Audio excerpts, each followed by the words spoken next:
Continuing Pudd'nhead Wilson by Mark Twain.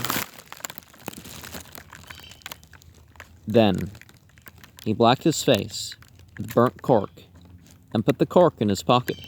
His plan was to slip down to his uncle's private sitting room below, pass into the bedroom, steal the safe key from the old gentleman's clothes, and then go back and rob the safe.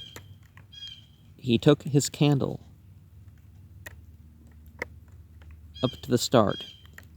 His courage and confidence were high up to this point, but both began to waver a little now. Suppose he should make a noise by some accident and get caught, say in the act of opening the safe. Perhaps it would be well to go armed. He took the Indian knife from its hiding place and felt a pleasant return of his wandering courage. He slipped stealthily down the narrow stair, his hair rising and his pulses halting at the slightest creak. When he was halfway down, he was disturbed to perceive that the landing below was touched by a faint glow of light. What could that mean? Was his uncle still up? No, that was not likely. He must have left his night taper there when he went to bed. Tom crept on down, pausing at every step to listen. He found the door standing open and glanced in. What he saw pleased him beyond measure. His uncle was asleep on the sofa. On a small table at the head of the sofa, a lamp was burning low, and by it stood the old man's small tin cash box, closed. Near the box was a pile of banknotes and a piece of paper covered with figures in pencil. The safe door was not open. Evidently the sleeper had wearied himself with the work upon his finances and was taking a rest. Tom set his candle on the stairs and began to make his way toward the pile of notes, stooping low as he went. When he was passing his uncle, the old man stirred in his sleep, and Tom stopped instantly, and softly drew the knife from its sheath with his heart thumping and his eyes fastened upon his benefactor's face. At a moment or two he ventured forward again, one step, reached for his prize, and seized it, dropping the knife sheath. Then he felt the old man's strong grip upon him, and a wild cry of "Help! Help!" rang in his ear. Without hesitation, he drove the knife home and was free. Some of the notes escaped from his left hand and fell in the blood on the floor.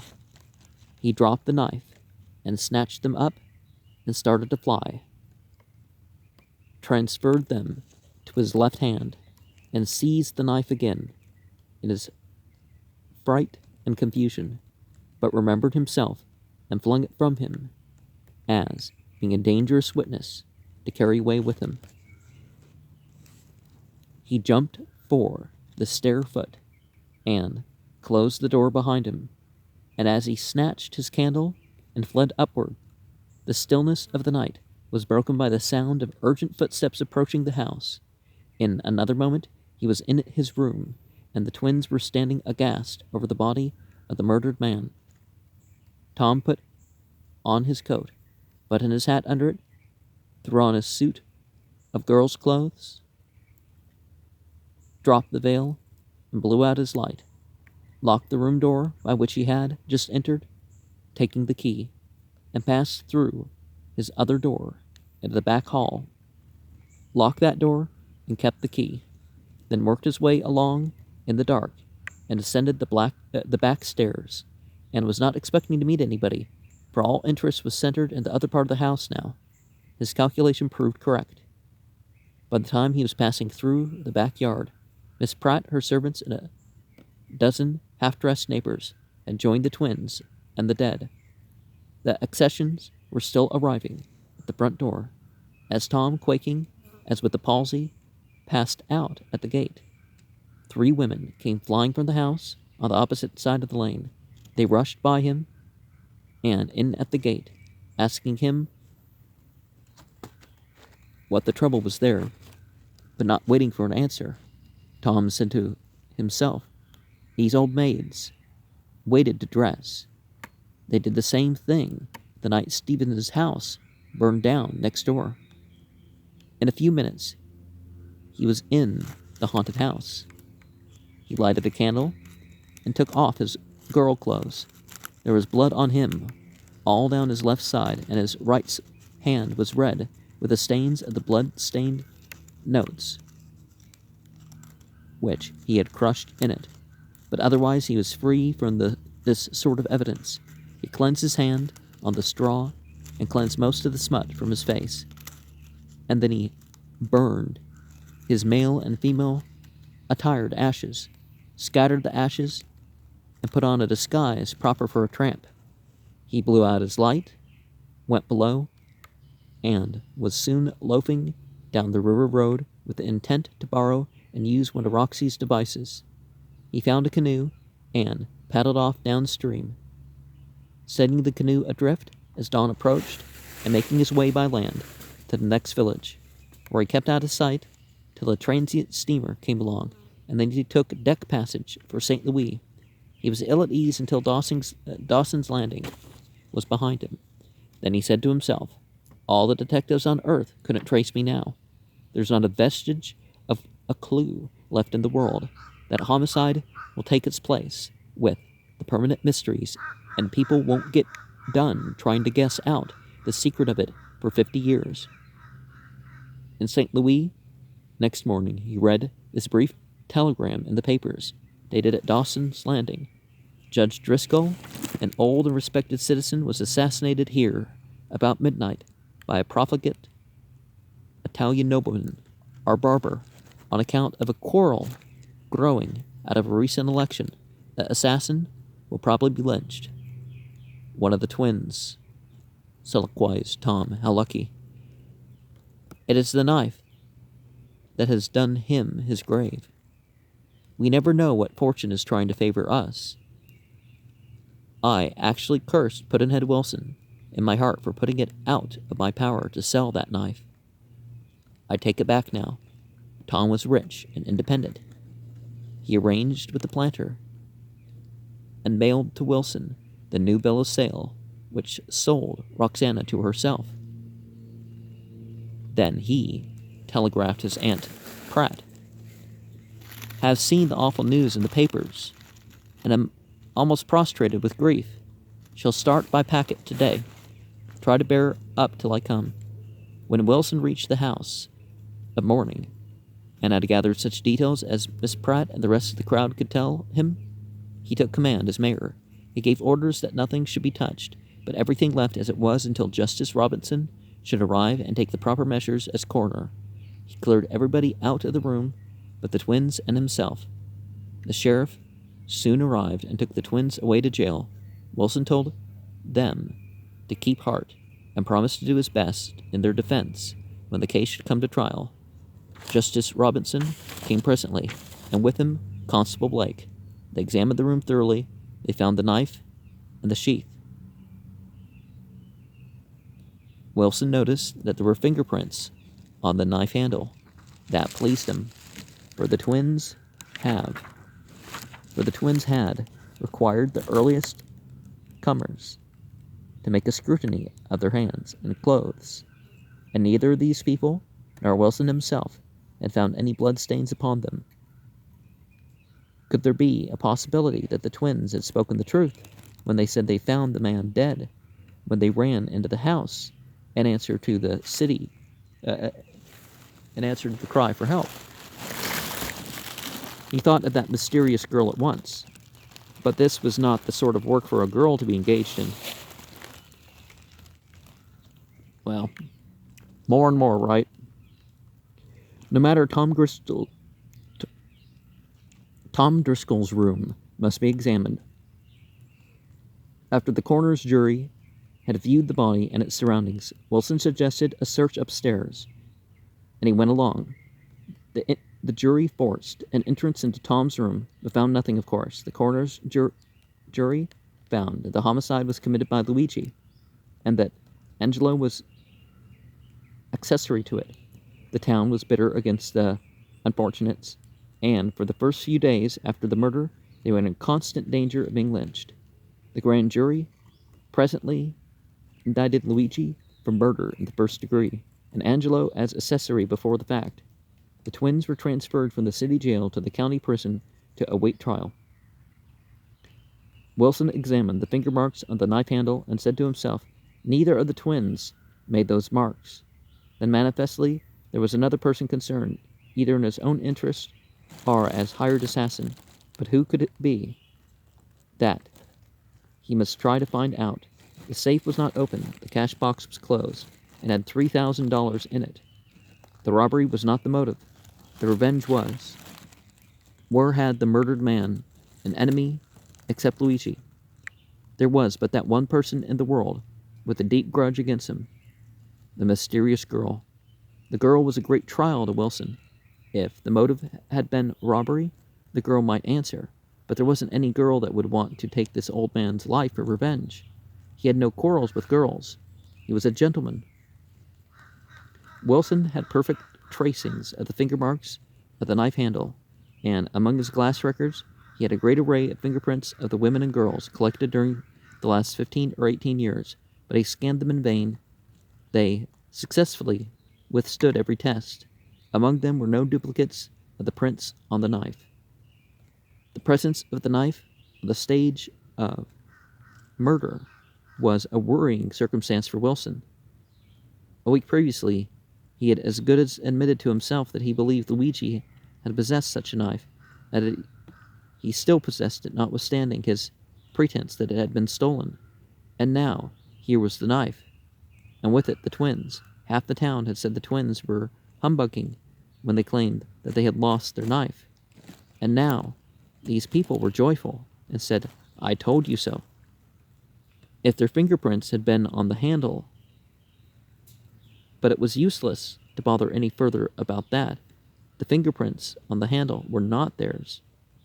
That he knew perfectly. Wilson refused to suspect Tom for first, Tom couldn't murder anybody. He hadn't character enough. Secondly, if he could murder a person, he wouldn't select his doting benefactor and nearest relative. Thirdly, self-interest was in the way. For while the uncle lived, Tom was sure of a free support and a chance to get the destroyed will revived again. But with the uncle gone, that chance was gone too. It was true the will had really been revived, as was now discovered, and Tom could not have been aware of it, or that would have been spoken, or he would have spoken of it in his native talky, unsecretive way. Finally, Tom was in St. Louis when the murder was done, and got news out of the morning journals, as was shown by his telegram to his aunt. These speculations were unemphasized sensations rather than articulated thoughts, for Wilson would have laughed at the idea of seriously connecting Tom with the murder. Wilson regarded the case of the twins as desperate, in fact about hopeless, for he argued that if a Confederate was not found, an enlightened Missouri judge would hang them sure. If a Confederate was found, that would not improve the matter, but simply furnish one more person for the sheriff to hang. Nothing could save the twins but the discovery of a person who did the murder on his sole personal account, an undertaking which had all the aspect of the impossible. Still, the person who made the fingerprints must be sought. The twins might have no case with him, but they certainly would have none without him. So Wilson mooned around, thinking, guessing, day and night, and arriving nowhere. Whenever he ran across a girl or a woman he was not acquainted with, he got her fingerprints, on one pretext or another, and they always cost him a sigh when he got home, for they never tallied with the finger marks on the knife handle. As to the mysterious girl, Tom swore he had no such girl, and did not remember ever seeing a girl wearing a dress like the one described by Wilson. He admitted that he did not always lock his room, and that sometimes the servants forgot to lock the house doors. Still, in his opinion, the girl must have made a few visits, or she would have been discovered. When Wilson tried to connect her with the stealing raid, and thought she might have been the old woman's confederate, if not the very thief herself disguised as an old woman, Tom seemed struck and almost much interested. He said he would keep a sharp eye out for the person or persons, though he was afraid that she or they would be too smart to venture again into a town where everybody would now be on the watch for a good while to come. Everybody was pitying Tom. He looked so quiet and sorrowful, and seemed to feel his great loss so deeply. He was playing a part, but it was not all a part. The picture of his alleged uncle, as he had last seen him, was before him, in the dark, pretty frequently, when he was awake, and called again in his dreams, when he was asleep. He wouldn't go into the room where tragedy had happened. This charmed the doting Mrs. Pratt, who realized now, as she had never done before, she said, what a sensitive and delicate nature her darling had, and how he adored his poor uncle. Chapter 20. The Murderer Chuckles. Even the clearest and most perfect circumstances, even the most clearest and circumstantial evidence is likely to be at fault. After all, and therefore ought to be received with great caution. Take the case of any pencil sharpened by any woman. If you didn't have witnesses, you will find she did it with a knife. But if you take simply the aspect of the pencil, you will say she did it with her teeth. Pudd'nhead Wilson's calendar. The weeks dragged along. No friend visited the jailed twins, but their counsel and Aunt Patsy Cooper, and the day of trial came at last, the heaviest day in Wilson's life, where with all his tireless diligence he had discovered no sign or trace of the missing Confederate. Confederate was the term he had long ago privately accepted for that person, not being as unquestionably the right term, but as being the least possibly the right one, though he is never able to understand why the twins did not vanish and escape, as the Confederate had done, instead of remaining by the murdered man and getting caught there. The courthouse was crowded, of course, and would remain so to the finish, for not only in the town itself, but on the country for miles around. The trial was the one topic of conversation among the people. Miss Pratt, in deep mourning, and Tom, with a weed on his hat, had seats near Pembroke Howard, the public prosecutor, and back of them sat a great array of friends of the family. The twins had but one friend present to keep their counsel in countenance. This poor, sorrowing landlady. She sat near Wilson and looked her friendliest. In the negro corner sat Chambers, also Roxy, with good clothes on, and her bill of sale in her pocket. It was her most precious possession, and she never parted with it, day or night. Tom had allowed her $35 a month ever since he came into his property, and had said that he and she ought to be grateful to the twins for making them rich.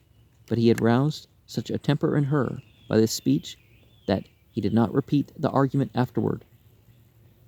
She said the old judge had treated her child 1,000 times better than he deserved, and had never done her an unkindness in his life.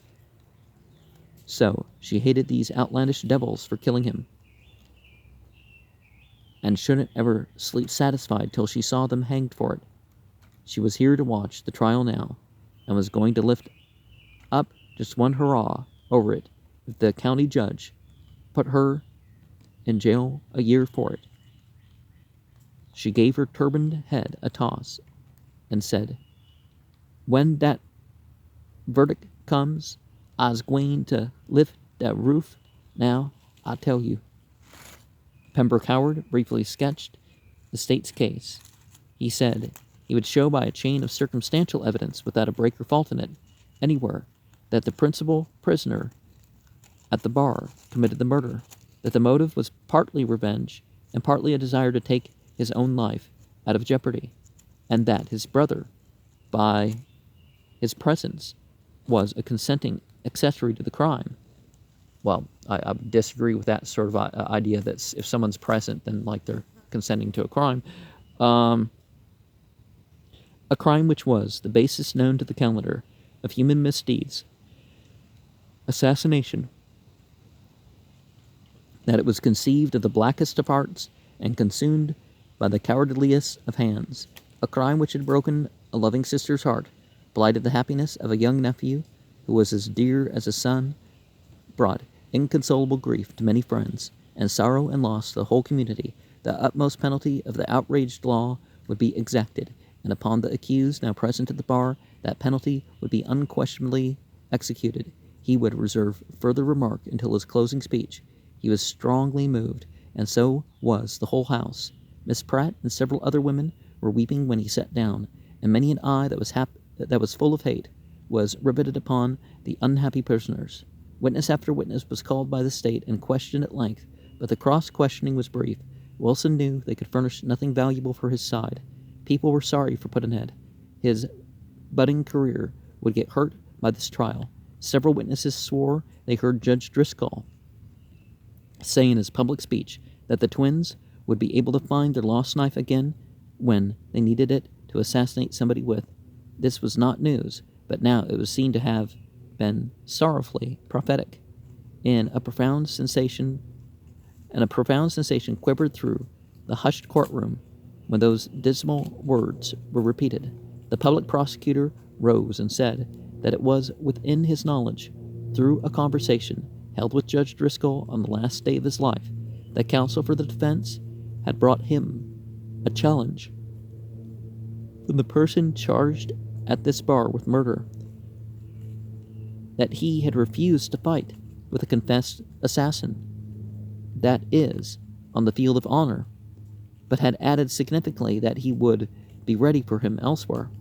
Presumably, the person here charged with murder was warned that he must kill or be killed the first time he should meet Judge Driscoll. If counsel for the defense chose to let the statement stand so, he would not call him to the witness stand. Mr. Wilson said he would offer no denial. Murmurs in the house. It's getting worse and worse for Wilson's case.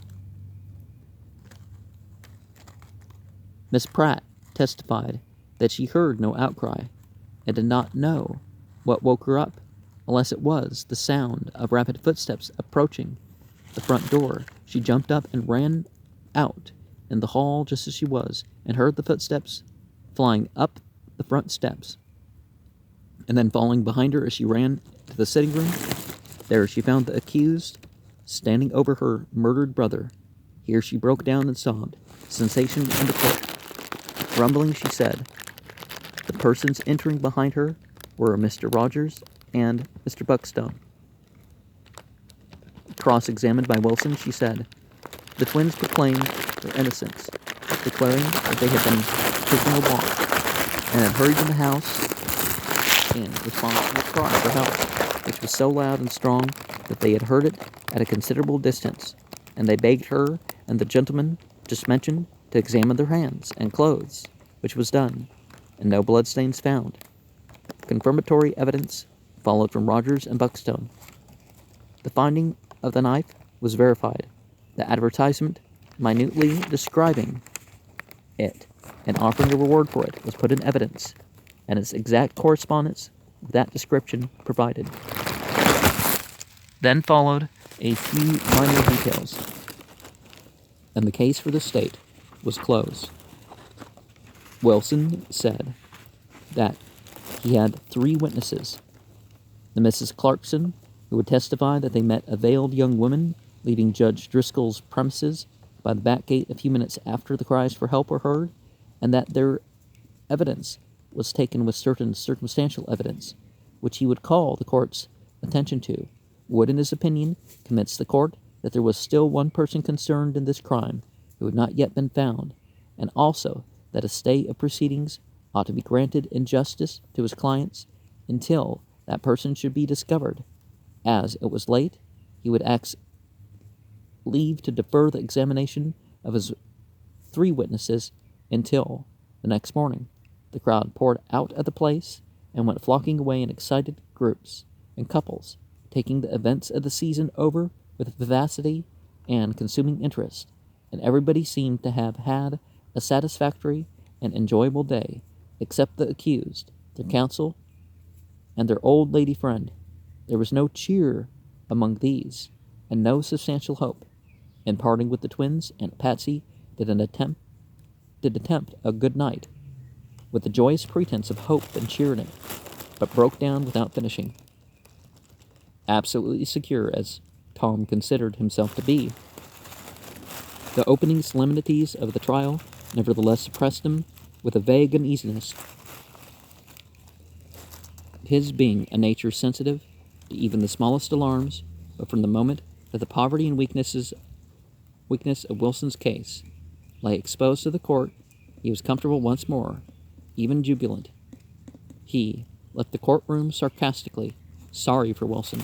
The Clarksons met an unknown woman in the back lane. He said to himself, that is his case. I'll give him a century to find her in. A couple of them, if he likes. A woman who doesn't exist any longer, and the clothes that he gave her sex, burnt up and the ashes thrown away. Oh, certainly, he'll find her easy enough.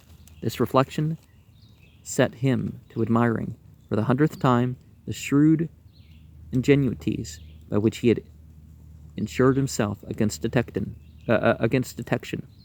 more against even suspicion. Nearly always in cases like these, there is some little detail or other overlooked, some wee little track or trace left behind, and detection follows. But here, there is not even the faintest suggestion of a trace left, no more than a bird leaves when it flies through the air. Yes, through the night, you may say. The man that can track a bird through the air in the dark and find that bird is the man to track me out. And find the judge's assassin, no other need apply. And that is the job that has been laid for poor Pudd'nhead Wilson. Of all people in the world, Lord, it will be pathetically funny to see him grubbing and groping after that woman that doesn't exist, and the right person sitting under his very nose, all the time. The more he thought the situation over, the more humor of it struck him. Finally he said, I'll never let him hear the last of that woman. Every time I catch him in company, to his dying day, I'll ask him in the guileless, affectionate way that used to gravel him so, when I inquired how his unborn law business was coming along. Got on her track yet, hey, Pudd'nhead? He wanted to laugh, but that would not have answered. There were people about, and he was mourning for his uncle. He made up his mind that it would be good entertainment to look in on Wilson that night and watch him worry over his barren law case, and goad him with an exasperating word or two of sympathy and commiseration now and then. Wilson wanted no supper.